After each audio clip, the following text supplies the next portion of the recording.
Hello, BookTube. One of the great difficulties of having finished the third bookcase shelf tour is that now I've got to choose another bookcase. And I do find that some of these tours are taking a while and they're rather involved. So I'm trying to decide what we choose next. If we do this big full wall one, we'll start with art, books, philosophy, some history, mythology, theology. So hopefully I'm not making you seasick here. Over here would be American history, a little bit down in that corner, and the wall over there is literature. So I'm gonna have to make a decision here.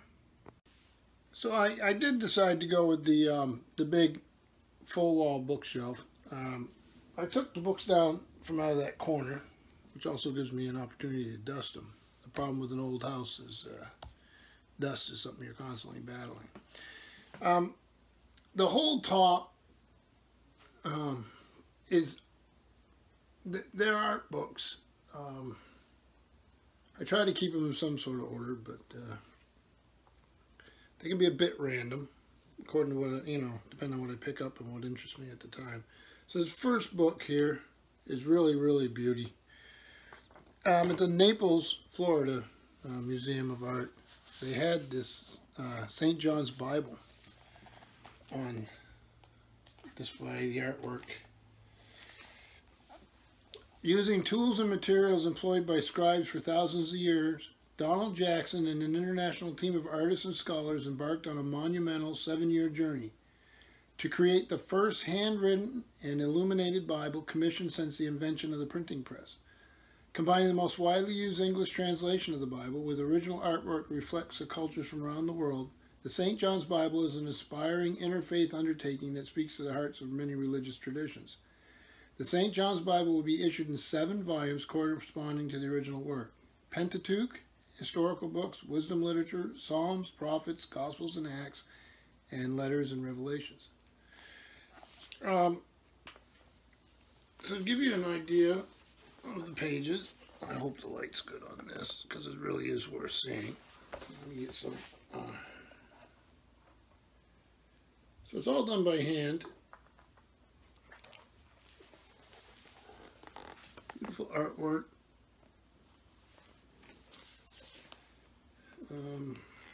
So that was Jeremiah.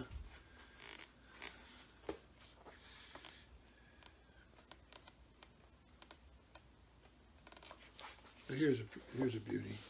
This is the book of Daniel. So I don't have the other 6. I thought of myself as fortunate to get this. If I ever see them, I'll pick them up if they're reasonably priced. But so you can see down in here, there's even text notes. So it's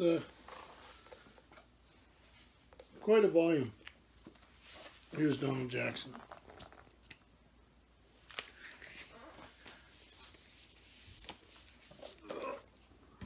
The Book of Prophets in the St. John's Bible. Here is a standard work. The History of Art, 3rd edition, revised and expanded by Anthony F. Jansen, by H.W. Jansen. This is a standard art reference book. Harry N. Abrams, Incorporated, New York. First edition came out in '62. This 3rd edition is 1986.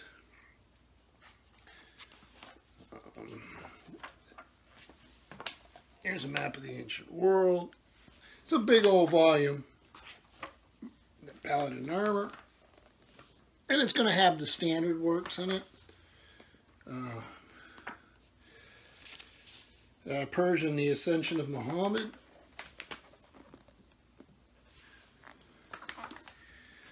I actually, here's Romanesque St. John's the Evangelist. I like sitting just going through it. My daughter's artistically inclined, so she likes to look through it.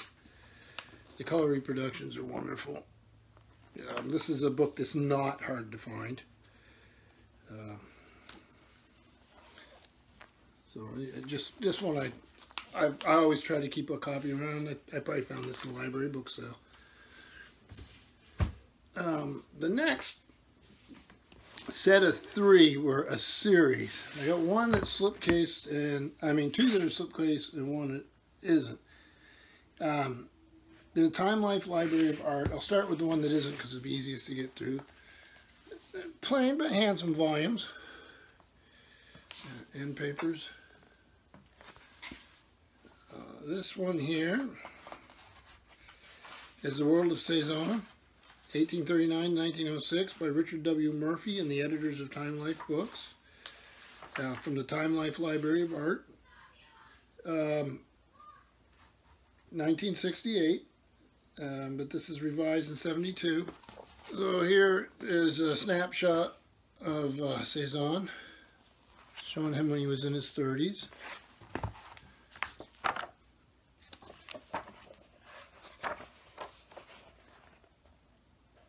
Amply illustrated. See if I find you some color. So they did this whole big set of the artists you would expect them to. I've only gotten a few of them. They're usually slipcase like this. This one is Bruegel, 1525 to 1569. This one's getting a little foxy on the inside of it, so I'm not sure about the quality of paper. And this one's by Timothy Foote and the editors of Time Life Books. And it's 1968.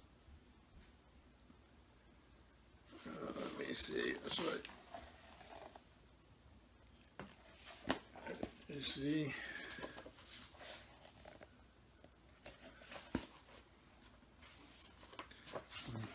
Drawings. And then the third one that I have is Picasso. That's what the slipcase looks like. Again, the rather plain, perfectly fine cover. So this one's titled The World of Picasso, 1881-2, and then it leaves it blank because at that time I would imagine Picasso was still around. Time Life Books, New York. This was it was originally published in 67, but it's a reprint of 69. There's Picasso when he's 15 years old.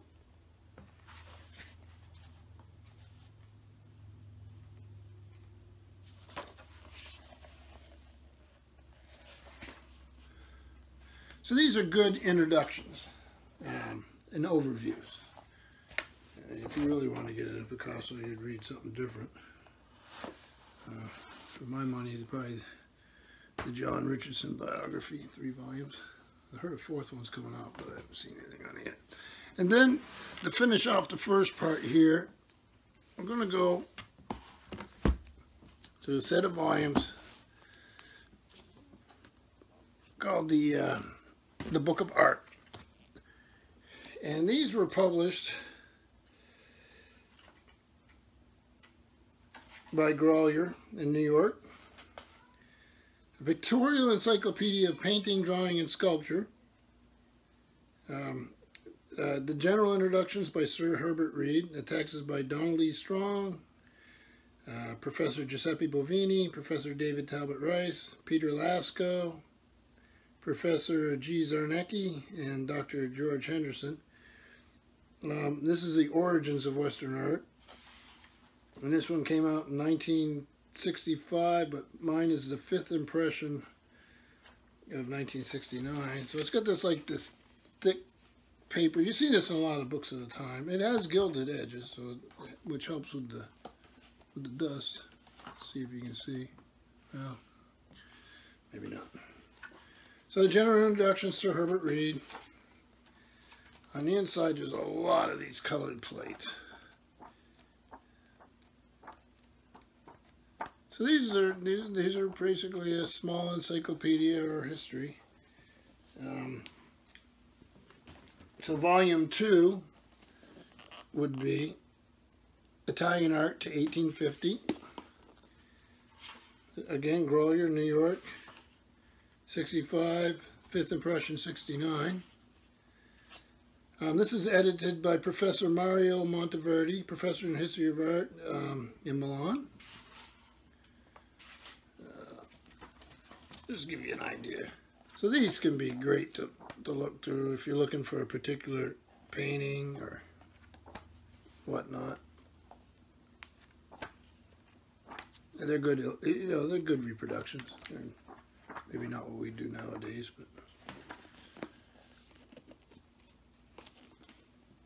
let's see, volume 3 here. So Flemish and Dutch art is the 3rd volume. These are the end papers, which are lovely. There was a detail from The Peasant Wedding by Peter Bruegel the Elder. So this one,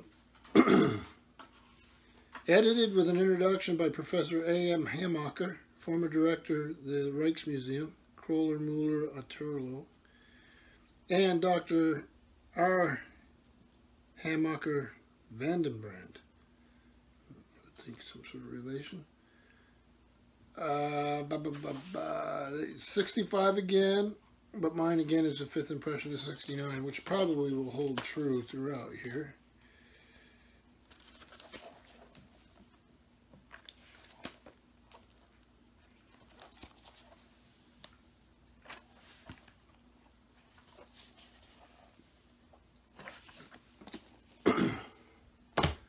So let's see, volume 4 is German and Spanish art to 1900. And papers on this. This is edited by Dr. Horst de Vey in Cologne and Dr. Xavier de Salas in Madrid.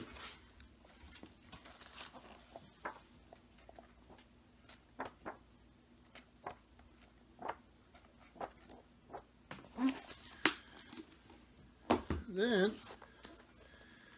we have volume 5, French art from 1350 to 1850. And paper. The Music Party by Watteau. So this is Michael Leclote, Principal Inspector of Provincial Museums in France.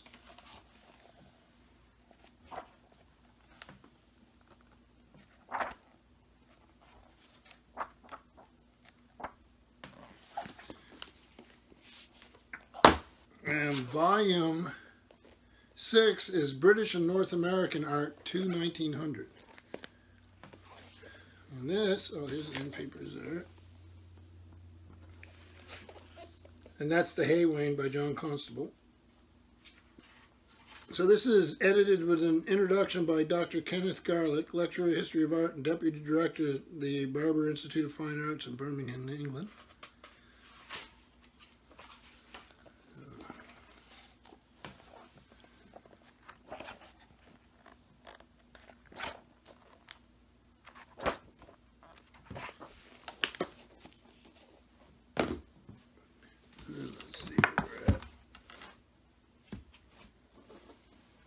Volume 7, The Impressionists and Post-Impressionists. And paper. The Laundresses by Eugene Baudin.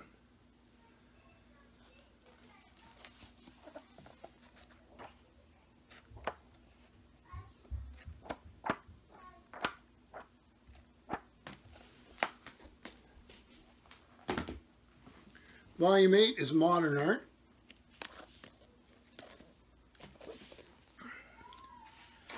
Edited with an introduction by David Sylvester.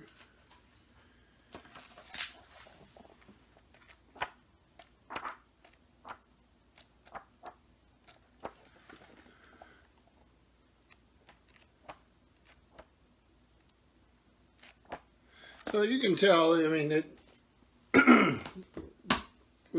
even with the fifth impression, it's 69, so lots happened since then. Volume 9, Chinese and Japanese art. There's the back. And papers. Yang Kuei-fei, Mounting a Horse, from a hand scroll by Jian Husan. I guess it's part of the Freer Gallery of Art. I love these landscapes.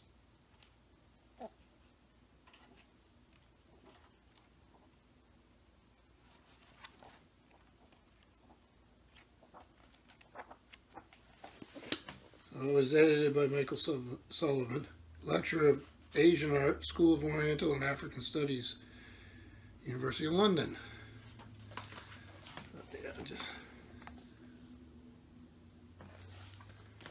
And then finally, Volume 10, How to Look at Art.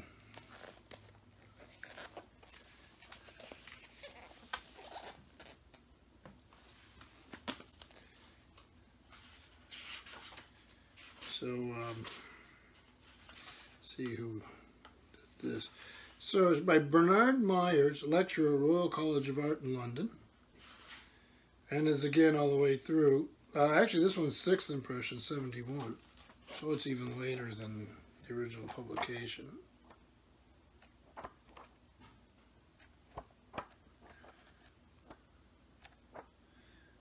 So that's a pretty quick run through of the beginning of the art shelves for the big wall bookshelf, full wall bookshelf. I guess it would be, let's see, I think it's the fourth bookcase we're doing. It's actually a series of bookcases run across a single wall, but I ran the books lengthwise just to keep them easy to organize. So thank you, BookTube.